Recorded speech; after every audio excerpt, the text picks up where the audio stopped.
All right, thank you for being here today. This case, as you've read the affidavit that we provided, is extremely alarming to us here at the Martin County Sheriff's Office, and should be for anybody that watches this interview that I'm fixing to do. Random acts of violence are most often the most complex and difficult crimes to solve and even prove that they happen in the first place, and that's exactly what this case is that we're going to outline.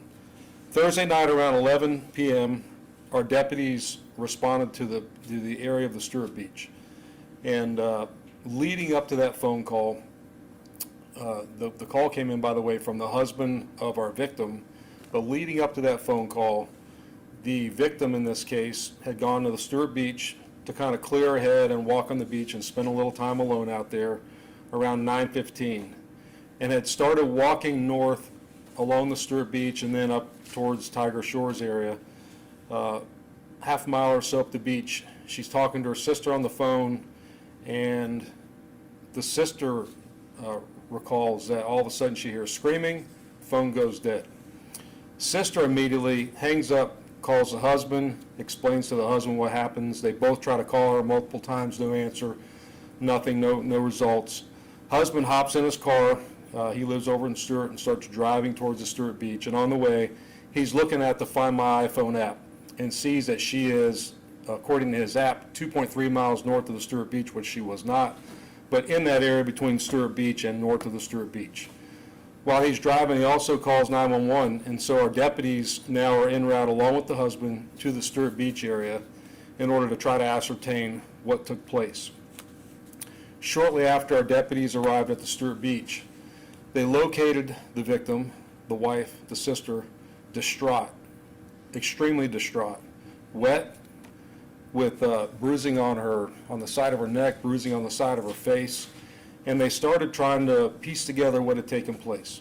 Our victim recounts that she was walking northbound along the beach, again, north of the Stewart Beach, and passed an individual. She really didn't pay him much mind, but she passed a guy that she described as tall. She couldn't describe color of skin. He never spoke to her at all during any of the encounter, but she really just dismissed him as she walked past, continuing to talk on the phone to her sister. And then she says about 5 minutes after passing him, she was brutally attacked. She was hit first, grabbed around the throat, drug into the ocean, and then held down as she struggled to try to break free from this individual. This individual, according to her, held her down for an extended period of time. She was trying to time her breaths, pick her head up, get a breath, but he continued to fight with her until she went unconscious. And then the next thing she recalled was waking up, kind of laying on the beach, half in, half out of the water. At that point, she made her way up the beach. She crossed one of the boardwalks. We're not sure which one, but she crossed one of the boardwalks and walked south back to the Stewart Beach, where she encountered our deputies. Of course, at that point, it's a full court press for us. Our detectives were out there, our road patrol deputies, aviation's flying it, keeping in mind that they really were responding to a crime in progress. She was actually was in the water being victimized by this individual while our deputies were responding to the scene. And so we got there relatively quick. Our aviation unit flew the area, was unable to locate our suspect. They did a thorough canvass of the area, no locating the suspect. So we spent the last part of the weekend trying to piece together exactly what happened. Yesterday, midday, Port St. Lucie Police Department got a call from a lady who was saying that her boyfriend was suicidal. That's a call we get every day. Port St. Lucie Police Department went to the house, talked to the lady who was describing her boyfriend's actions. Port St. Lucie Police Department then spoke to the boyfriend, and while they were speaking to him, they asked him a question like, "Why do you want to kill yourself?" And he launches into this story about how he had just murdered a female down at a beach in Martin County and left her for dead on the beach. They called us, and our detectives, our investigators, which are behind me, to my right, Detective Tillett, and to my left, Sergeant Dominic Ferruzzi, responded to Port St. Lucie, had an initial interview with our suspect, then brought him back down here to our office and had an in-depth interview with our suspect. Our suspect told them that he also was at the beach at the exact same time that our victim was there, Stewart Beach, got there around 8:30, smoked marijuana, drank some vodka, and then walked north, same route that our victim walked, and was hanging out on the beach when our victim, who was walking north at this point, passed him. He stated that while the victim was walking past him, he thought that she was videoing him or was on the phone. And for some unknown reason, he went into a rage, smacked the phone out of her hand, realized he'd gone too far, pulled her into the ocean, and started trying to drown her, and fought with her for an extended period of time, 3 to 5 minutes. Both of them say that that fight was a 3 to 5 minute fight. And he said during that struggle, she punched him, she grabbed his groin area trying to get him to release her. He said he just held her down until she went limp, at which point he thought she was deceased, and he let her go. He then walked back down to Stewart Beach and left the area about 2 minutes before our first deputy responded to the location and was gone from the area.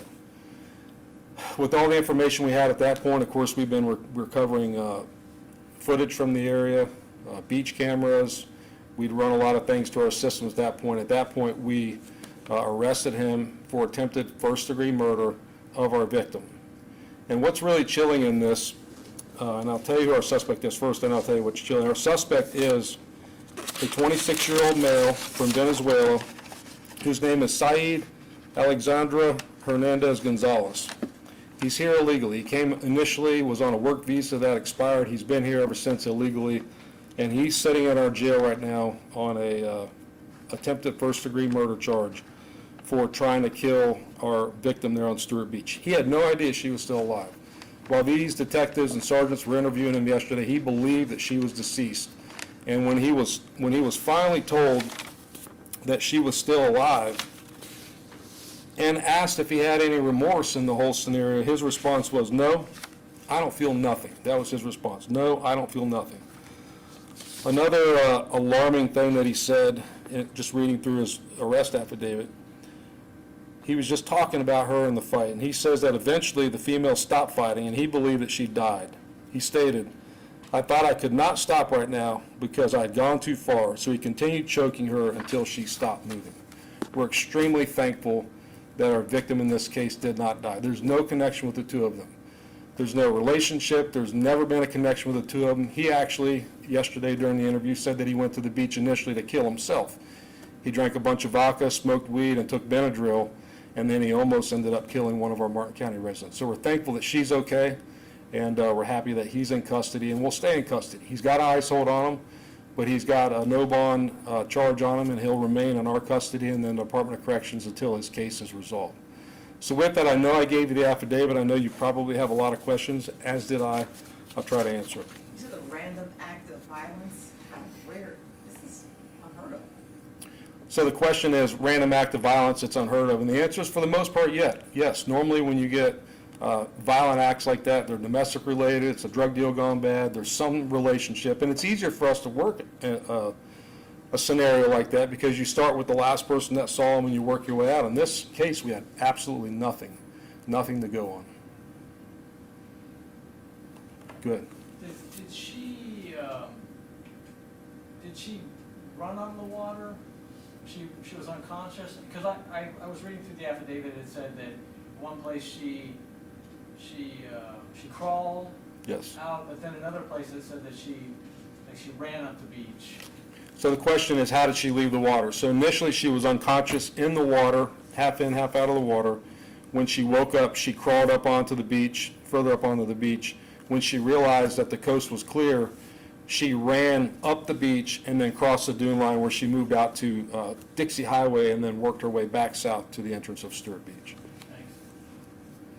So Sheriff, you found out because his girlfriend called Port St. Lucie to say that her boyfriend was acting suicidal, and then they came and they contacted you and you confessed?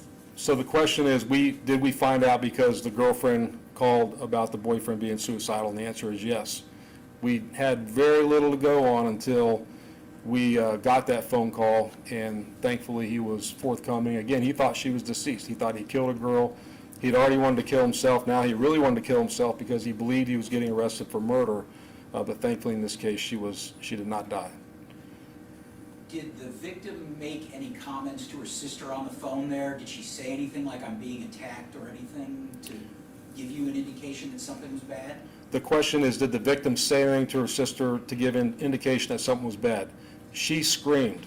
The words were not something that we were able to determine, but it was enough for the sister to know something was wrong, relay that to the husband relayed it to us.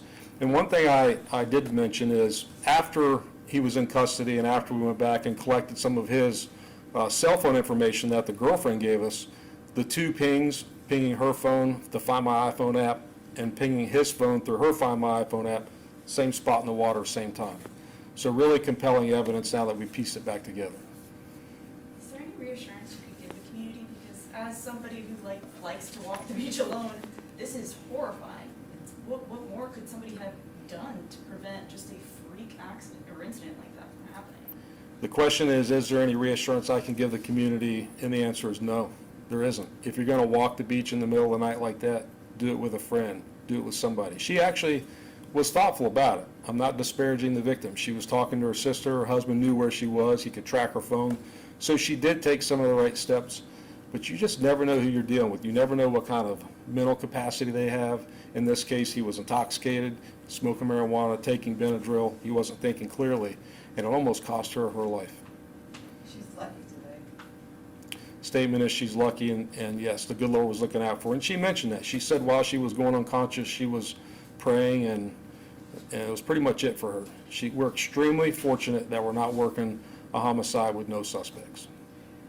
Did she recall, I'm going through the affidavit here, the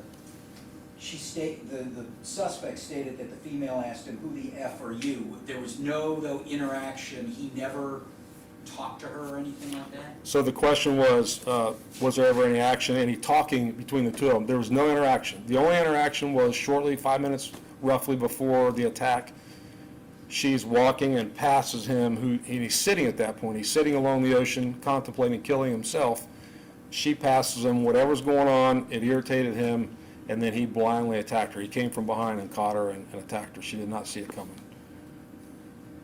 Sheriff, did you say that he felt that she was videotaping him? Yes. Okay. The question was, did she think he was videotaping? The answer is yes.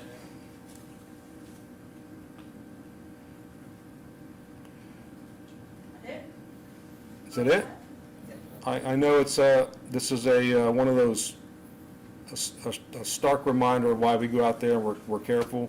Martin County is a safe place, but again, we almost had the unthinkable this last weekend. So we're thankful it didn't happen, and we're thankful he's in custody. And we'll do time. We've got good confessions. We worked with the state attorney, and we're going to have a successful prosecution. So thank you.